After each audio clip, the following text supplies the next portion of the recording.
On a freezing winter morning, a struggling war veteran heard a sound no one else noticed. Not a cry, not a bark. Just a weak, trembling noise drifting from a frozen drainage pipe. Inside, he found a tiny puppy barely alive, shaking, silent, and completely alone. With no money, no safety net, and his own trauma still haunting him, he carried the pup to a small-town clinic. But what happened at that front desk forced him to lay down more than his pride. Would you beg if a life depended on it?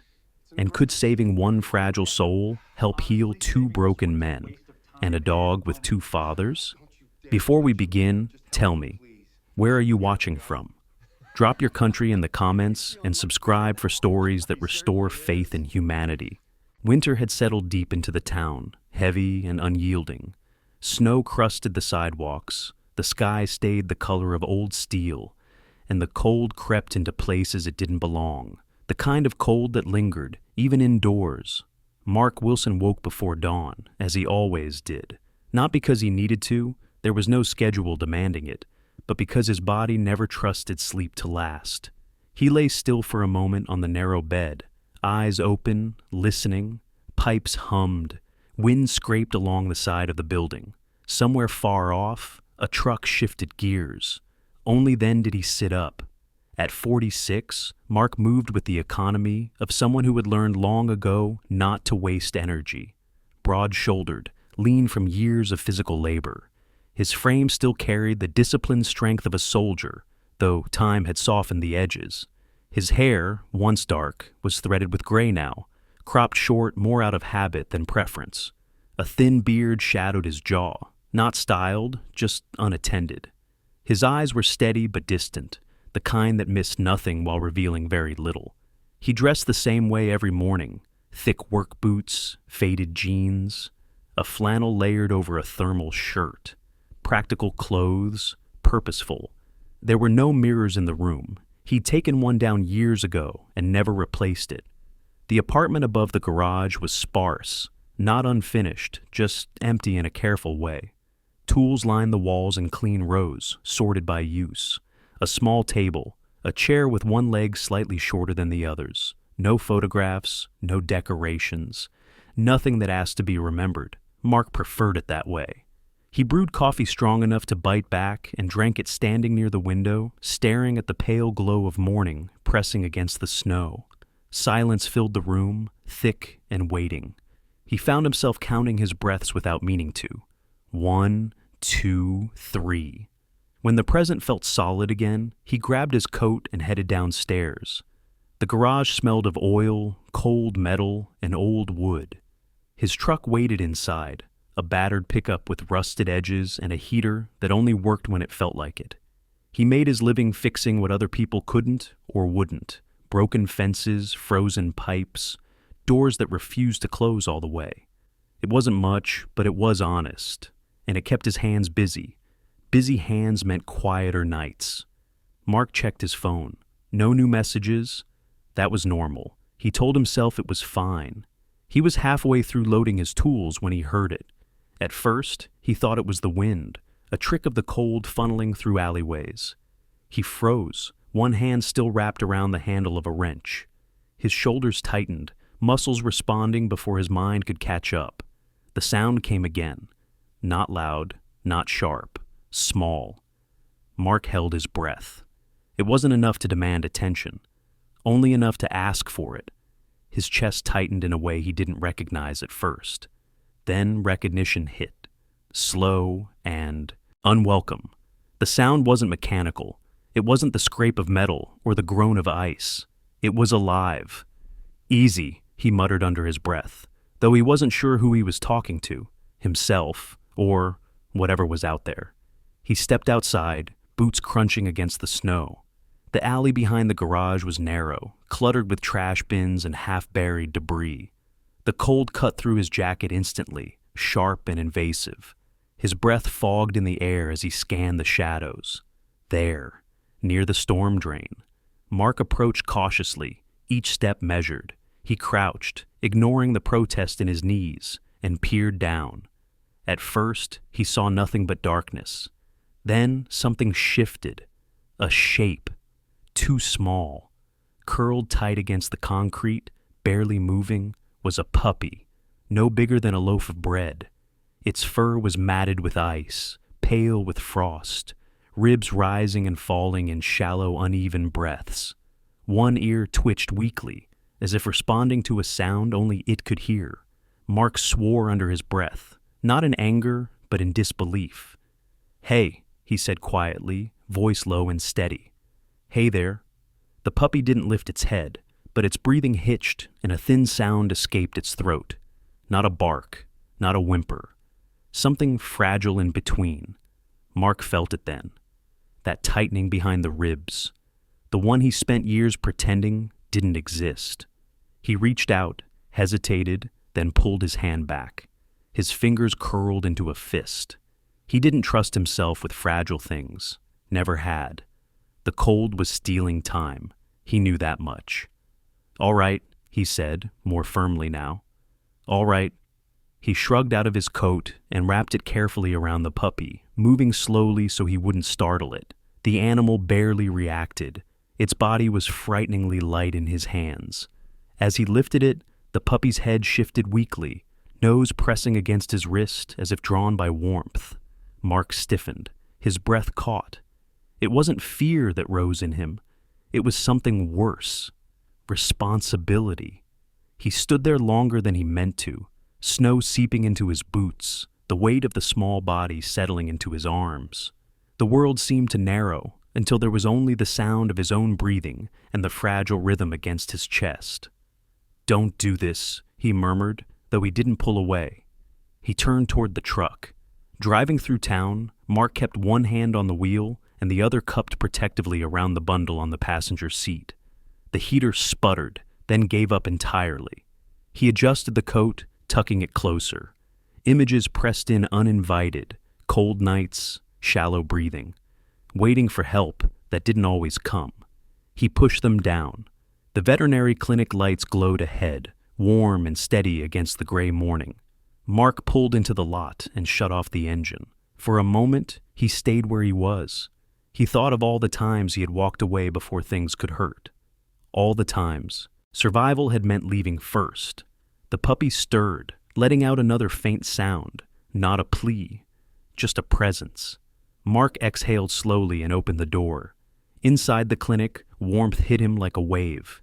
He stepped forward, shoulders tense, coat still wrapped tightly around what he carried. His boots left wet prints on the floor.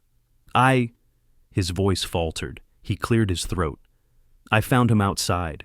Someone behind the counter looked up, eyes widening.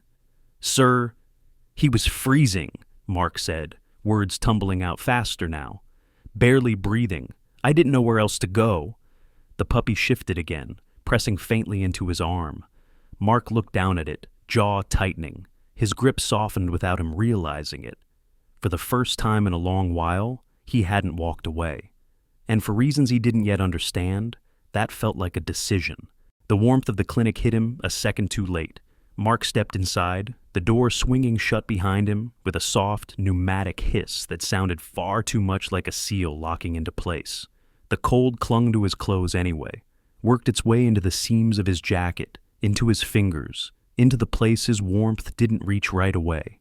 He stood there for a moment longer than necessary, adjusting his grip on the small bundle in his arms, reminding himself where he was. Safe, indoors, present.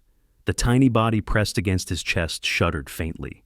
Mark moved farther in, boots leaving wet prints on the pale tile floor.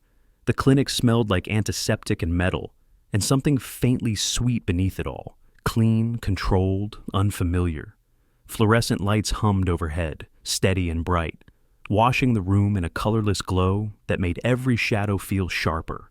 His heart began to climb. Not fast, not yet, just enough to notice. He angled himself toward the wall near the waiting area and leaned his shoulder against it, careful not to jostle the puppy. The motion looked casual from the outside, like a man catching his balance.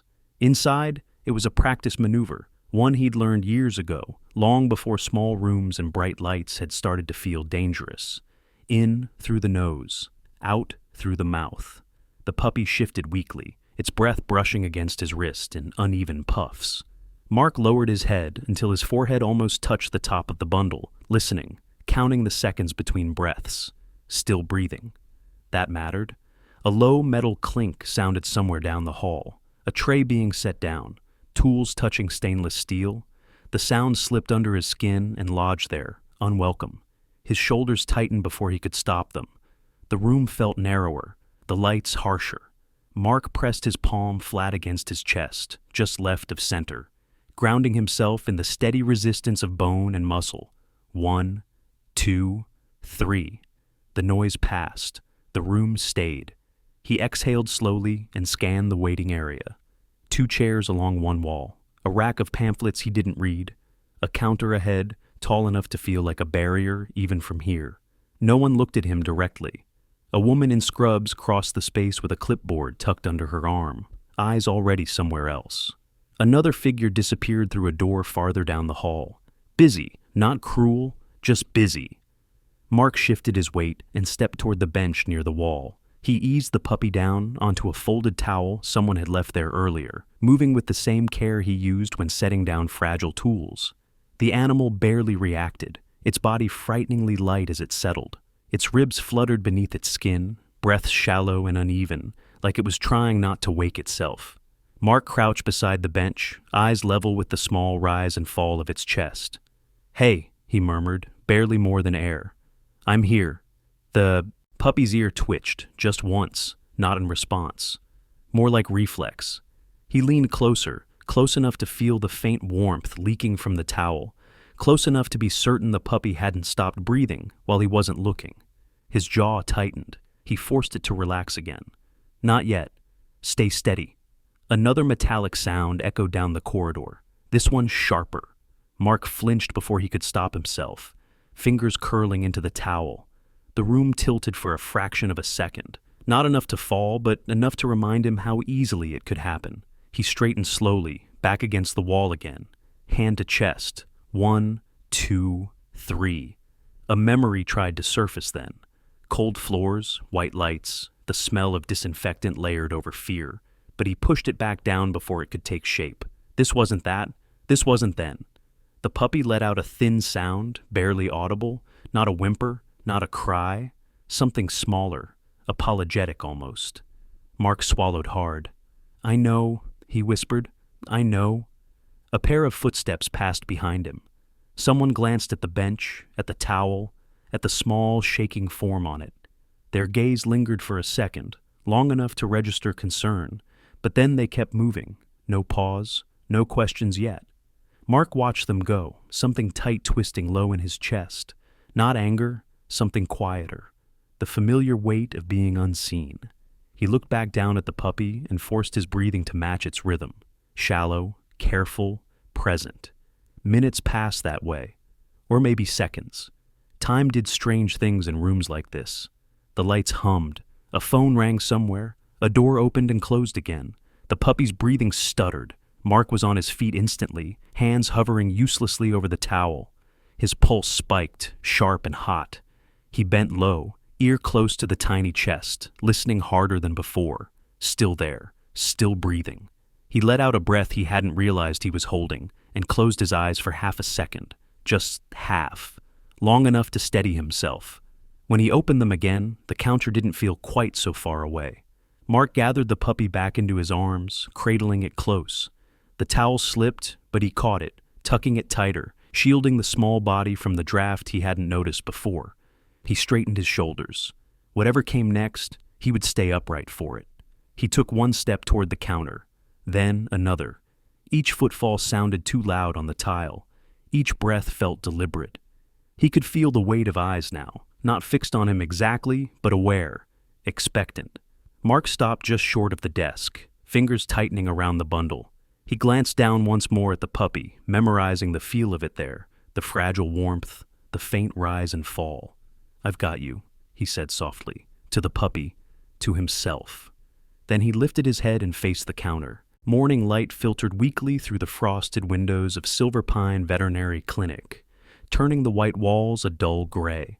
The storm had passed, but the cold lingered, stubborn and unmoved, as if it had claimed the town for itself. Inside, The clinic hummed with quiet tension, phones murmuring, machines clicking softly, the muted sounds of animals waiting behind closed doors.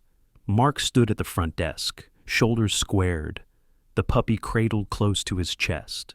The small body was warmer now, but still trembled in shallow waves, each breath thin and careful. Mark felt every one of them against his ribs. The receptionist on duty that morning was a woman Mark hadn't seen before. She was in her late 20s, tall and narrow-shouldered, with straight blonde hair tucked neatly behind her ears. Her skin was pale and unmarked, her posture precise, as if order itself were a shield. She wore her scrubs crisply, eyes moving between the computer screen and Mark with professional distance. Her name tag read Sarah Klein. "I'm sorry," Sarah said, fingers resting lightly on the counter. Her voice wasn't unkind, just measured. "Without a deposit, we can't proceed with treatment." Mark nodded once, jaw tightening. He'd expected this. Still, something in his chest shifted, the old familiar sensation of standing at the wrong counter, asking the wrong question. "I'm not asking for surgery," he said quietly. "Just check his temperature, that's all." Sarah hesitated, eyes flicking to the puppy. Its tiny paws twitched, claws scraping faintly against the fabric of Mark's coat. A sound slipped from its throat, barely there, more breath than noise. It wasn't pain exactly. It sounded like apology. Mark swallowed. "I can leave something," he said. Slowly, deliberately, he reached into his pocket and placed an old wristwatch on the counter. The leather strap was cracked with age, the metal face scratched dull. "This was my father's." Sarah's eyes softened for a fraction of a second before she looked back at the screen. "Sir, Mark set his truck keys beside the watch, then his tool pouch, worn canvas stained with years of oil and sawdust. He unzipped it just enough for the metal to glint under the lights. "I'll come back, I always do." He wasn't begging, not really. He was offering proof of a life built on returning. The puppy shuddered again, pressing its nose weakly into the hollow of Mark's arm. That sound came once more, soft, almost embarrassed. Mark bent slightly, lowering his head until his mouth was near the puppy's ear. "You didn't do anything wrong," he murmured. The words surprised him as they left his mouth. He realized, too late, that he wasn't sure who they were meant for. Sarah exhaled, fingers curling against the counter. She looked past Mark, toward the hallway. "Emily," she called, not loudly. Footsteps approached. Emily Carter appeared from the back, sleeves rolled, hair escaping its tie. She took in the scene in seconds. The watch, the keys, the tools, the way Mark stood unnaturally still. "What's going on?" Emily asked. Sarah gestured toward the counter. "Policy," she said, almost apologetically. Emily didn't answer right away. She stepped closer, eyes moving to the puppy. Its sides fluttered with each breath, the tremor unmistakable. "How long was he outside?" Emily asked Mark. "I don't know," Mark said. "Long enough." Emily nodded once, then she turned to Sarah. "I'll take this case." Sarah hesitated. "Emily—" "I know," Emily said, gently but firmly. "I'll log it under my name." Sarah looked between them, then down at the items on the counter. Finally, she nodded and slid them back toward Mark. "I'll note it as deferred," she said quietly. Mark stared at Emily. "You don't have to do this." Emily met his gaze. Her eyes held no drama, no savior's glow, just conviction shaped by long nights and hard losses. "I do," she said, "because sometimes the right thing costs something." They moved quickly then. Emily ushered Mark into a smaller exam room, dimmer than the others, quieter. She took the puppy gently, hands practiced but tender, wrapping it in warm towels before placing a thermometer beneath its tiny flank. Mark stood rigidly beside the table, hands empty now, unsure where to put them.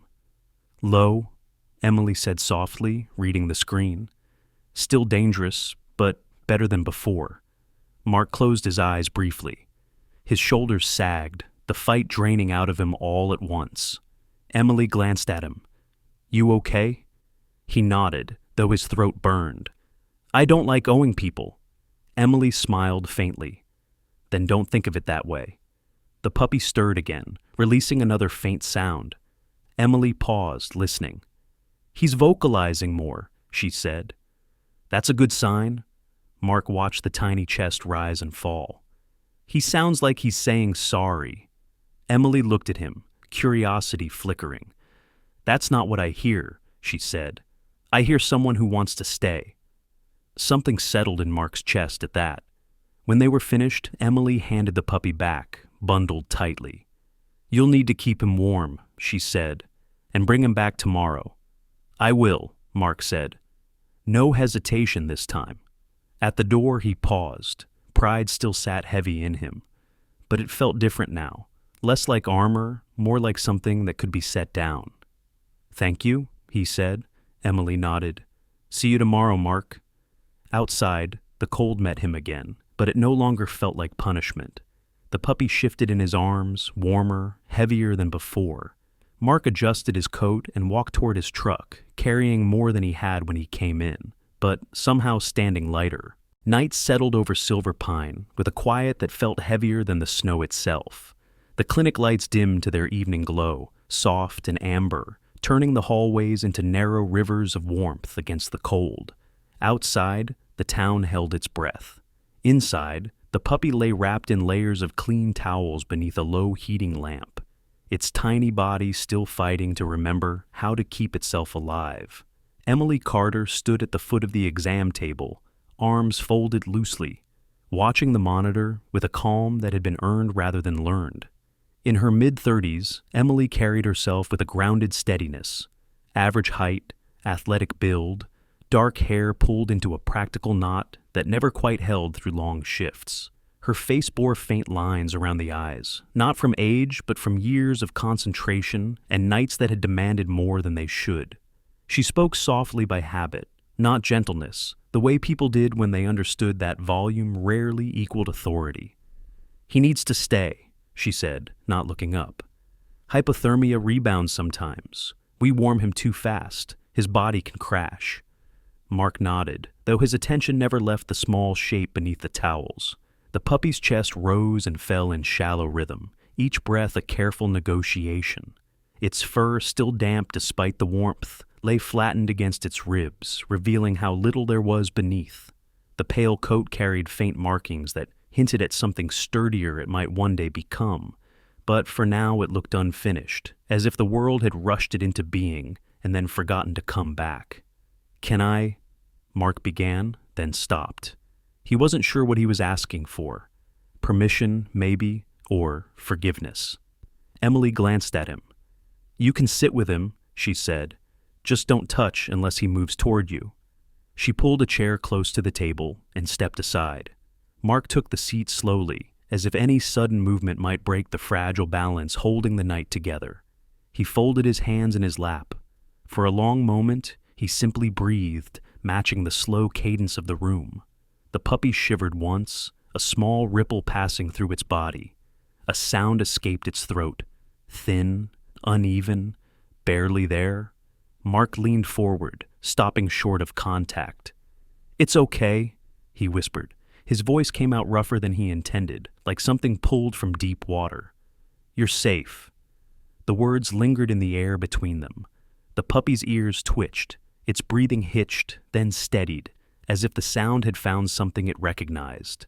Mark swallowed. The room smelled faintly of antiseptic and warm fabric.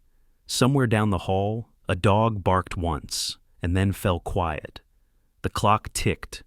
Time passed differently here, stretched and thinned until moments felt both endless and brief. Mark spoke again, softer this time. You don't have to do anything, he said, eyes fixed on the rise and fall of the tiny chest. Just stay. The puppy stirred. Its head shifted weakly, muzzle turning toward Mark's voice. A breathy sound followed. Not a bark, not a whine, but something shaped by effort. It rose, then fell, echoing the curve of Mark's tone in a warped, fragile way. Mark froze. He hadn't imagined it. He knew the difference. Years of listening for danger had taught him that much. Emily looked up from the monitor. "Did you hear that?" she asked quietly. Mark nodded, unable to speak. The puppy made the sound again, just as soft, just as deliberate. It wasn't mimicry in any scientific sense. It wasn't language, but it was response. Mark's chest tightened. His breath caught halfway in. He leaned closer, lowering his voice until it was almost nothing. "I'm here," he said, not to reassure, to state a fact. The puppy's throat worked. Another sound emerged, thinner now, but unmistakably shaped by the same rhythm. The answer wasn't perfect. It wasn't clear, but it was there. Something inside Mark gave way. He pressed the heel of his hand into his eye, hard enough to hurt, but the tears came anyway. Quietly, without warning. He didn't turn away. He didn't apologize. For the first time in years, he let the moment take what it needed. Emily pretended to check the IV line. She gave him the courtesy of privacy without absence. "I'm sorry," Mark murmured, though he didn't know to whom. The puppy shifted again, nose nudging faintly against the edge of the towel. The movement was weak, uncoordinated, but purposeful. It pressed closer to the warmth of Mark's presence, as if the space between them mattered. Mark laughed softly through his tears. The sound surprised him. It felt foreign, like trying on a word he hadn't used in a long time. "You did that?" he said, voice breaking. "You answered." The puppy made another small sound, then settled, breathing deepening by fractions. The monitor ticked steadily, numbers inching toward safer ground. Emily returned to the table. "He's stabilizing," she said. "Not out of danger, but he's fighting." Mark wiped his face with the back of his hand. "He's stubborn." Emily smiled. "Good." The night wore on.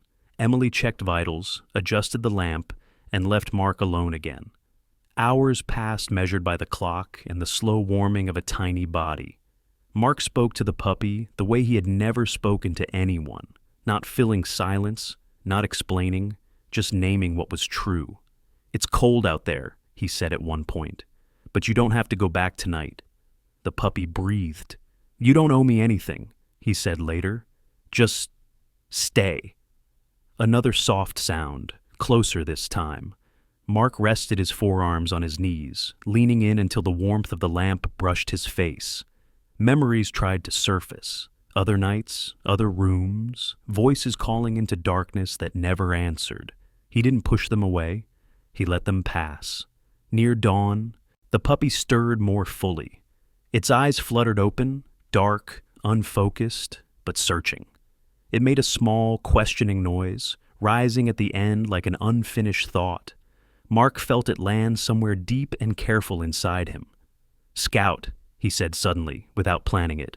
The name came from nowhere and everywhere at once, from patrols that had gone first, from men who watched the road ahead so others could follow, from the part of himself that still believed someone had to go out front. The puppy's ears twitched. "Scout," Mark repeated, quieter. "You're a scout. You found your way out." The puppy made the sound again, this time almost matching the curve of the word, not saying it, answering it. Mark closed his eyes, breath shaking. "Okay," he whispered, "then lead." When morning finally broke, light seeped through the windows, pale and tentative. Emily returned with coffee and a tired smile. "He made it through the night," she said. Mark nodded, eyes never leaving Scout. His voice was steady now. "So did I." Morning returned to Silver Pine gently, as if careful not to startle anything fragile. Snow still clung to the edges of the roads, but the sky had softened from steel to pale blue. Inside the clinic, Scout slept in a shallow rise and fall of breath, warmer now, steadier, his small body no longer fighting the cold at every second. Mark sat beside him, same chair, same posture, but something inside him had shifted. The night before had cracked something open, not painfully, but permanently. He watched Scout's chest, counting breaths without realizing it, until Emily's voice broke the pattern. "He's responding well," she said. Emily stood near the doorway with a clipboard tucked under her arm. She looked tired this morning, dark circles faintly visible beneath her eyes, but there was a quiet satisfaction in her expression. Temperature's holding, hydration's good. He's not out of the woods yet, but he wants to be here. Mark nodded. He's stubborn. Emily smiled faintly. That helps. Over the next few days, Mark returned to the clinic whenever Emily allowed it. Sometimes he sat for hours, sometimes just minutes between jobs. Scout grew stronger in small, almost invisible ways. His breathing deepened, his shivering faded. His eyes began to track movement with something like curiosity instead of fear. And then there was the tapping. It started one afternoon when Mark leaned too far into a memory he hadn't meant to visit. A metallic clatter in the back room, someone dropping a tray, sent his shoulders locking, breath hitching hard in his chest. He hadn't realized how tight his jaw had become until he tasted blood. Tap, tap, tap. 3 soft knocks against the blanket. Mark froze. His gaze snapped to Scout. The puppy's paw rested weakly against the fabric, claws barely visible. He hadn't lifted his head. He hadn't barked. Just those 3 taps, uneven but intentional. Mark exhaled sharply, air rushing back into his lungs. His hands unclenched. He dropped his gaze, pressing his palm flat against his thigh, grounding himself in the solid weight of the chair, the floor, the room.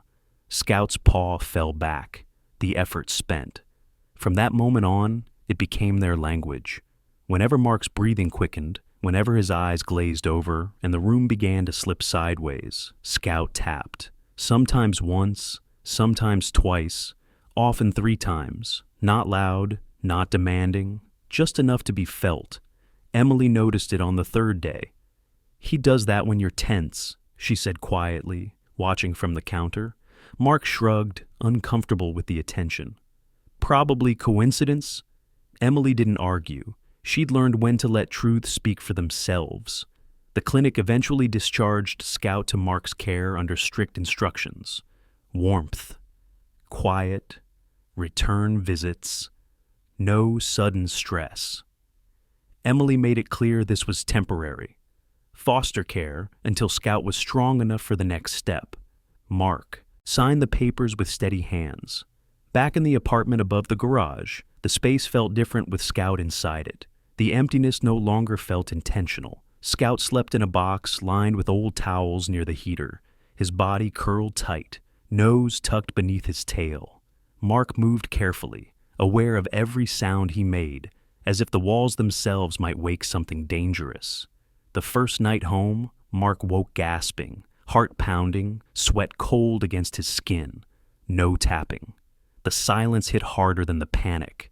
His chest tightened, the room narrowed, the old sensations flooded in. Pressure, noise without sound, the sense of being trapped in a moment that refused to end. He sat up, fists clenched, eyes darting to corners that weren't there. Scout slept on. Mark waited, counted seconds. Nothing. The panic surged. He swung his legs over the bed, feet pressing into the floor, grounding himself the way therapists had once taught him. He placed a hand flat against his chest and another against the wall, cold and solid. Breathe, he whispered. The word felt thin, useless. His breath came fast anyway. In, out, too shallow. He squeezed his eyes shut and forced himself to notice what was real. The hum of the heater, the smell of oil and old wood, the ache in his knees, the faint rise and fall of Scout's breathing. 1, 2, 3. His heart slowed by degrees, not miracles.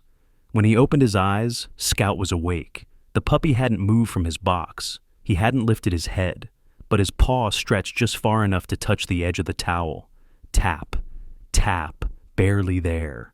Mark laughed softly, the sound shaky but real. He leaned forward, resting his elbows on his knees, breath finally evening out. Yeah, he murmured, I've got it. Scout's paw dropped back. His breathing deepened again, trusting the night to hold. Mark stayed awake a long time after that, not because he was afraid to sleep, but because he understood something new. Scout hadn't pulled him out of the panic. Scout hadn't fixed it. Scout had reminded him how. In the days that followed, Mark practiced. When the tension rose, he didn't wait for the taps. He counted. He pressed his feet into the floor. He named what was real. Scout watched, sometimes tapping, sometimes not. One afternoon, Emily stopped by unexpectedly. She stood in the doorway, watching as Mark knelt to refill Scout's water bowl, his movements calm, deliberate. "You look steadier," she said. Mark glanced up. "I'm learning." Emily nodded toward Scout. "He's learning too." That night, Scout slept without tapping at all, and Mark slept anyway. The clinic was quieter than usual that afternoon, the kind of hush that settled in places where difficult truths were often spoken softly. Snowlight filtered through the high windows, dull and white, casting long reflections across the linoleum floors. Scout slept curled inside his crate near the exam room wall, his breathing steady now, his body finally holding warmth without assistance. Emily Carter sat at her desk, with a thin folder open in front of her. She hadn't intended to look deeper, at least not at first. The intake paperwork listed Scout as surrendered, no address attached, no follow-up requested. But something about the handwriting had stayed with her. Careful, deliberate. The kind that belonged to someone who didn't rush decisions, even painful ones. She traced the name again. Frank Miller. It took her 2 days to find him. Frank arrived at the clinic on a Wednesday morning, leaning heavily on a cane that had once been polished wood, but was now scuffed and dulled by years of use. He moved slowly, every step measured, as though his body had learned the cost of hurry. In his early 70s, Frank was tall but shrunken by illness. His shoulders sloped inward, chest narrow beneath a worn brown coat that hung looser than it once had. His hair, white and thinning, was combed neatly back, and a gray mustache framed a mouth that rarely smiled, but did not harden either. His breathing was the first thing Mark noticed. It came shallow and uneven, accompanied by a faint wheeze that never quite faded, the sound of lungs that had known smoke, both kinds. Frank paused just inside the clinic doors, eyes adjusting, one hand resting on the frame as if steadying himself against more than gravity. He scanned the room slowly, not searching, not hopeful, just checking. Emily approached him first. "Mr. Miller?" she asked gently. Frank nodded. "That's me." His voice was low and rough, worn thin but not bitter. "I heard, you have my dog." Mark froze where he stood. Scout stirred at the sound of the voice, lifting his head slightly, ears twitching. Frank noticed. His shoulders sagged, not in defeat, but in relief. "He's alive," Frank murmured, more to himself than anyone else. Emily gestured toward the exam room. "He is. He's doing well." Frank exhaled, a long, trembling breath that ended in a quiet cough. He turned his head away, embarrassed, and pressed a handkerchief to his mouth. When he lowered it, his eyes were wet. "I don't need to see him," he said quickly. "Not if that makes things harder. I just needed to know." Mark stepped forward before he could stop himself. "He's stronger," Mark said. His voice came out steady, but his chest tightened. "He taps when he's worried, eats slow, likes warm corners." Frank looked at him then. Really looked. Up close, Mark could see the lines etched deep into Frank's face. Not just age, but restraint. A man who had learned to keep his grief contained, packed away where it wouldn't spill. "You're the one who brought him in," Frank said. Mark nodded. "Found him in a drain?" Frank closed his eyes, his jaw clenched. "I was afraid of that." They sat together in the small consultation room, Scout between them in his crate. Emily remained nearby, but silent, sensing the space needed to belong to the two men. Frank rested both hands on his cane, knuckles pale. "I didn't abandon him," he said suddenly, as if responding to a charge no one had spoken aloud. "I left him at the shelter with his blanket, his food, all the notes." Mark didn't interrupt. "I got sick," Frank continued. "Lost the job first, then the apartment. The oxygen came after." He tapped his chest lightly. "Lungs don't bounce back once they're done." Scout made a small sound, barely audible. Frank's gaze flicked to the crate, softened instantly. "I couldn't keep him warm," he said. "Couldn't keep myself warm some nights. I had to choose." Mark felt something press hard against his ribs. "I let go," Frank said quietly. "Not because I stopped loving him, because I loved him enough to know I was failing him." The words hit Mark with a force he wasn't ready for. He saw it then, not just Frank, but a future version of himself. Older, thinner, alone. A man surviving quietly until there was no one left to notice. "You came to check on him," Mark said. Frank nodded. "That's all?" Scout shifted, pushing his nose weakly against the bars of the crate. Frank stilled. Slowly, carefully, he knelt despite the protest in his joints. He reached one hand through the opening, stopping short, giving Scout space to decide. Scout leaned forward. He pressed his nose into Frank's fingers and breathed out. Frank's breath broke. "That's enough," he whispered. "That's all I needed." Mark looked at the two of them and understood something essential. Scout hadn't just anchored him to the present. Scout had connected two men standing on opposite edges of the same fear. The fear of ending unseen. "You don't have to disappear," Mark said before he decided to speak. Frank looked up, startled. "I mean," Mark continued, voice rough, "you don't have to carry it alone." Frank studied him for a long moment, then smiled faintly. "Neither do you." Scout tapped once, soft, certain. For the first time in years, Frank laughed, a quiet sound, fragile but real. The address Frank gave Mark was written on the back of a folded receipt, the ink pressed deep as if the act of writing had required commitment. It led to a low brick building on the edge of town, half hidden behind a stand of winter bare cottonwoods. A hand-painted sign near the entrance read, "Veterans Maintenance Cooperative." The letters were uneven, repainted more than once, but the door beneath them was solid. Mark parked his truck and sat for a moment. Scout curled on the passenger seat, wrapped in a blanket. The puppy's breathing was steady now, his eyes brighter, tracking the movement of Mark's hands as he adjusted his gloves. Scout tapped once, light, familiar, then settled. "Back soon," Mark said quietly. He didn't promise. He just stated what he intended. Inside, the building smelled of sawdust, oil, and old coffee. The space was large and practical. Concrete floors, steel shelving, workbenches scarred by years of use. Tools hung on pegboards in deliberate rows. A radiator clanked somewhere, fighting the cold. The place felt lived in, but not welcoming, more like a test that hadn't yet decided if you were worth passing. A man stepped out from a side office.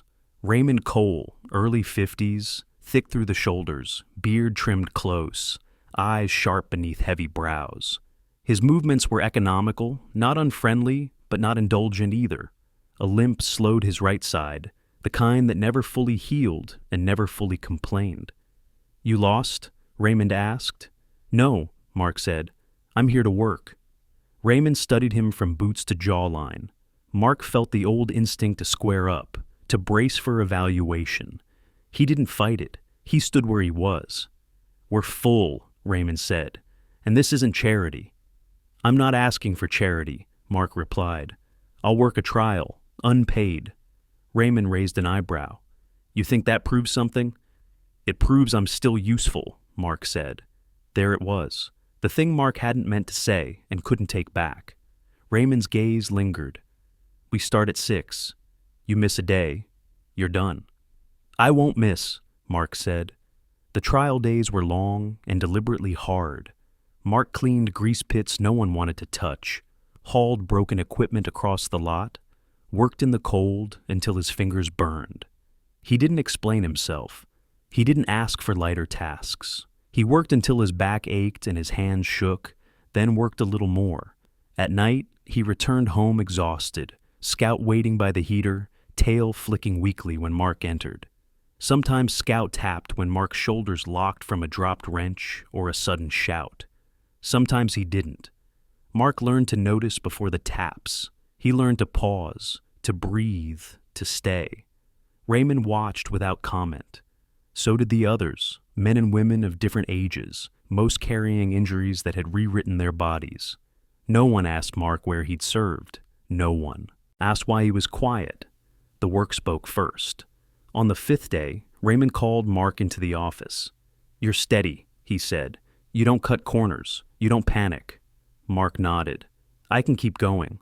Raymond slid a single-page contract across the desk. "You're in. Pays modest. Hours are real."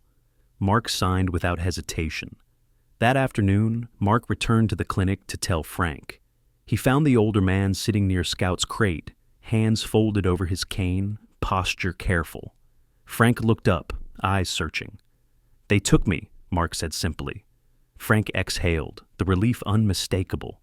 "Good," he said. "They need men who finish things." Mark hesitated. Then he said, "They might need you too."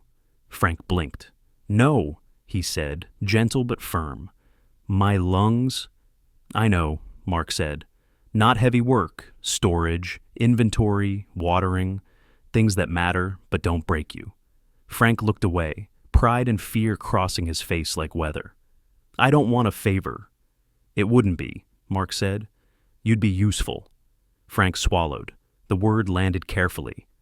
The next morning, Mark stood in Raymond's office again. "I have a request," he said. "A veteran, older, pulmonary issues. He won't slow anyone down." Raymond leaned back, studying Mark. "Why him?" Mark answered honestly. "Because someone once told him he wasn't worth the trouble." Raymond nodded once. "Bring him tomorrow." Frank arrived wearing his cleanest coat, hair neatly combed, mustache trimmed. He moved slowly, but he stood straight. Raymond assigned him the tool room, cataloging, cleaning, keeping order. Frank took to it with quiet diligence, learning the layout, correcting labels, tending a few neglected plants by the windows. No one called it charity. They called it work. At lunch, Frank sat with Mark, hands wrapped around a warm mug. "I haven't had a place to be in a long time," he said. Mark nodded. "Me neither." That evening, they locked up together. Scout waited in the truck, tail wagging when Frank appeared.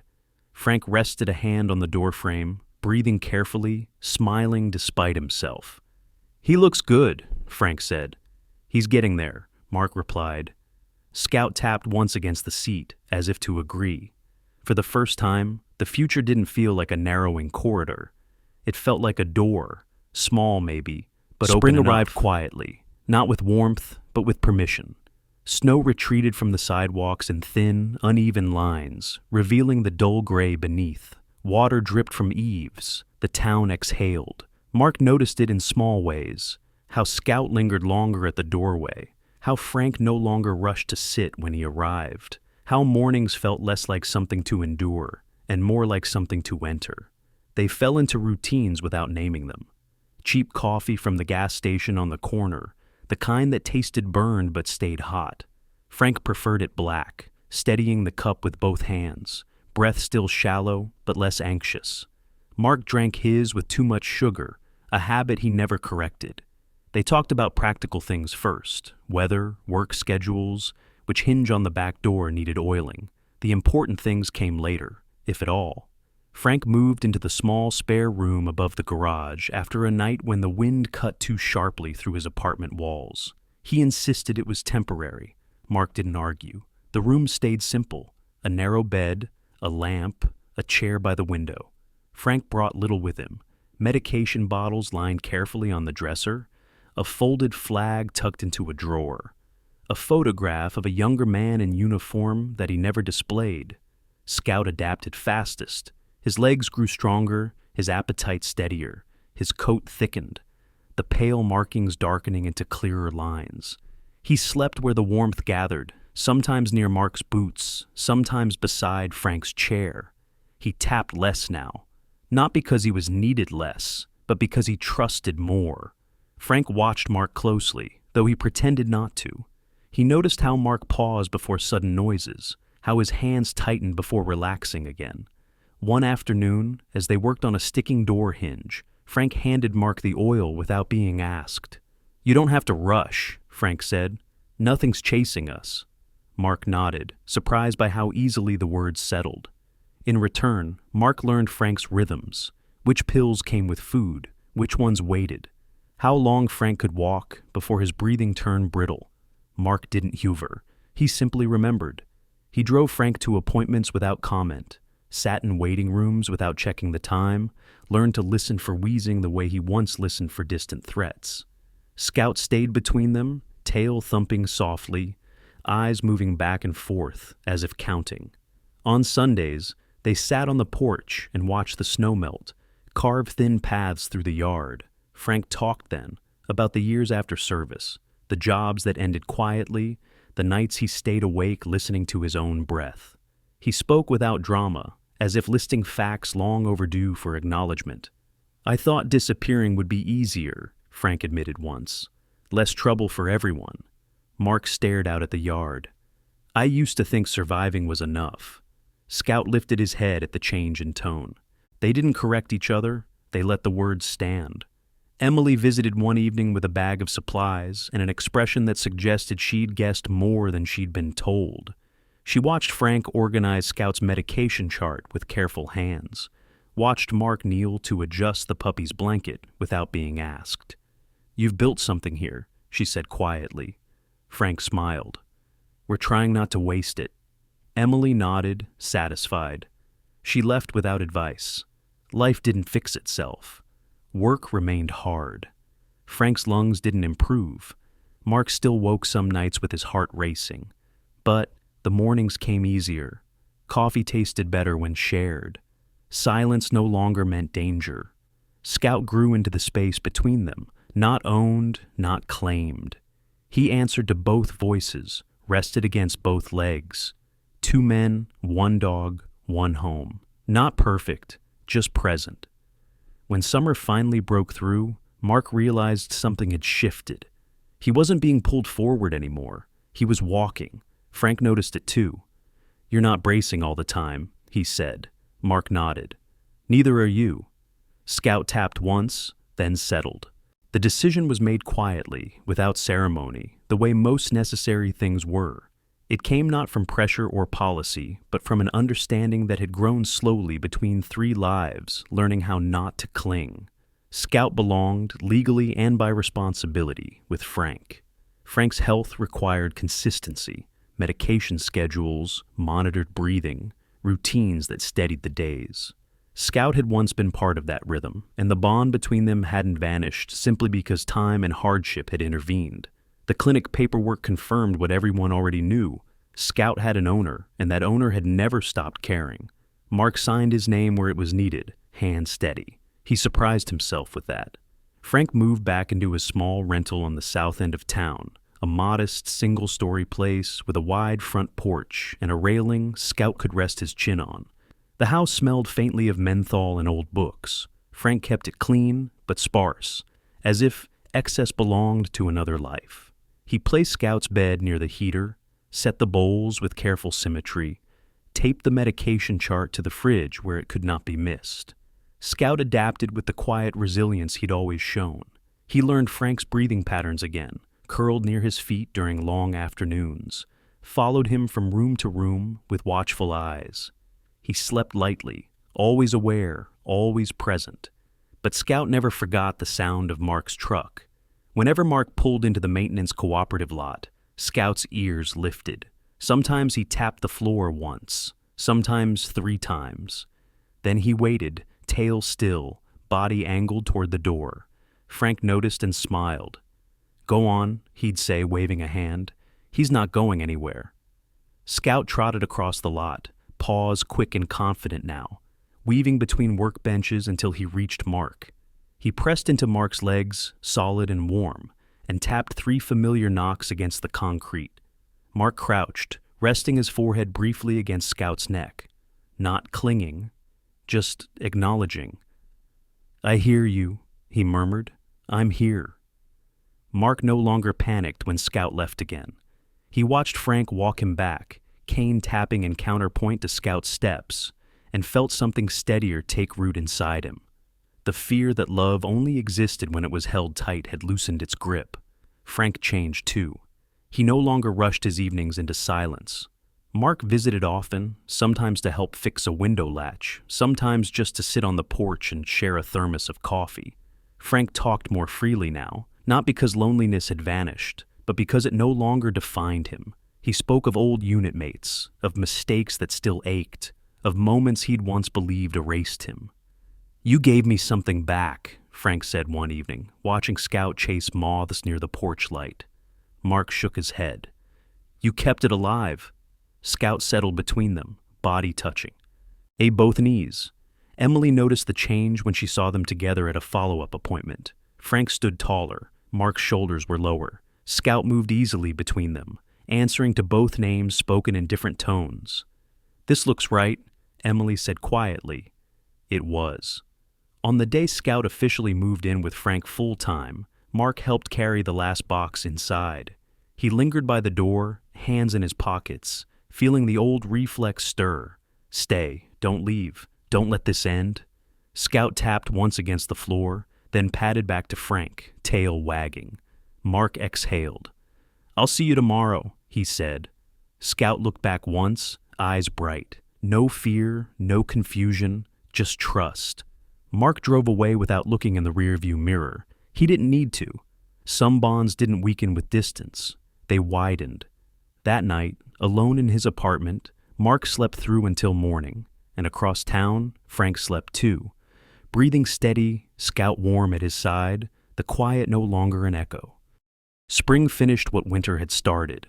The last patches of snow disappeared from the edges of the lot, replaced by soft mud and the faint green promise of new grass.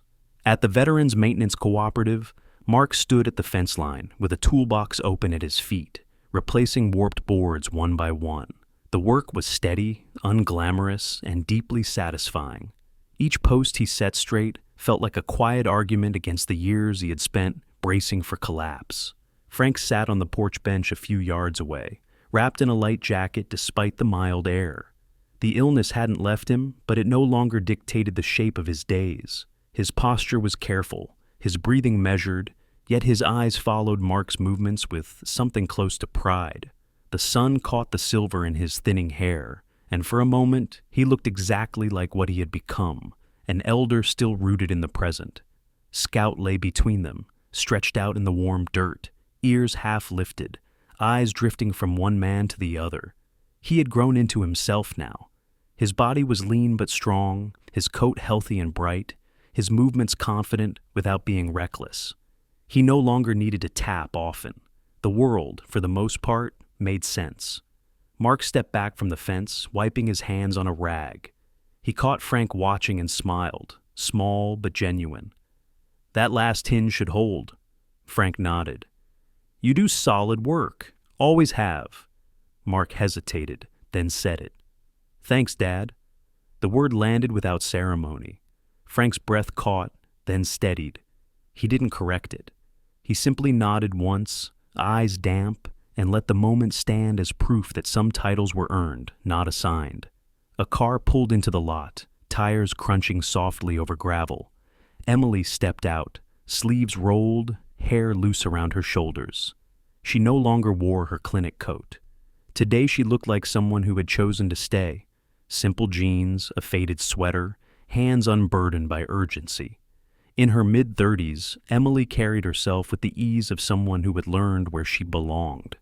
Her dark eyes took in the scene, Mark at the fence, Frank on the bench, Scout at the center, and softened. "I brought coffee," she said, lifting a paper bag. Frank chuckled. "That's how you get invited back." They sat together then, coffee passed around, Scout shifting to keep contact with all three. Conversation flowed easily. Not about trauma, not about loss, about small things. A broken gate at the back of the lot, the neighbor's cat that kept stealing insulation, the way spring smelled different every year. Mark listened more than he spoke, noticing how his body stayed present. No tightening at sudden sounds, no urge to scan for exits. The memories were still there, but they no longer owned the room. Emily caught his eye. "You're quieter today," she said gently. "Good quiet," Mark replied, "the kind that doesn't hurt." She smiled and didn't push. Further. As the afternoon wore on, Scout rose and trotted the fence line, nose to the ground, tail swaying. He paused, looked back at the small group, then returned to settle at Mark's feet. Mark rested a hand on his head, feeling the warmth, the steady trust. For a long time, Mark had believed family was something assigned or lost, blood or absence. He understood now that it could also be chosen, built slowly through shared work, shared silence, shared care. PTSD hadn't vanished. It never would. But it had changed shape. It was no longer a wall. It was something he could live beside, something he could manage with routine, with help, with honesty. He had work that mattered, a community that noticed when he showed up. Frank, who had become a father not by authority, but by presence. Emily, who stood beside him not as a rescuer, but as a partner in the quiet days ahead. And sometimes the greatest miracles don't arrive with thunder or light from the sky. They arrive as small moments we almost miss. A hand that stays, a breath that steadies, a life that chooses not to disappear. Mark's journey reminds us that healing is rarely about being fixed. It's about being seen by a dog who listens, by a man who refuses to give up, by a community that opens a door just wide enough. The Bible tells us that God is close to the brokenhearted, and in this story, his presence didn't shout. It whispered, through Scout's quiet loyalty, through Frank's second chance, through the simple truth that no one was meant to carry their pain alone. If you're walking through a hard season right now, let this be your reminder. You are not forgotten. Your life still matters. And sometimes God sends help in forms we never expected. If this story touched your heart, please take a moment to share it. Someone else may need this hope today. Tell us where you're watching from in the comments. And if you believe in stories of faith, healing, and second chances, subscribe to keep them alive. May God bless you, protect you, and place the right souls in your path, just when you need them most.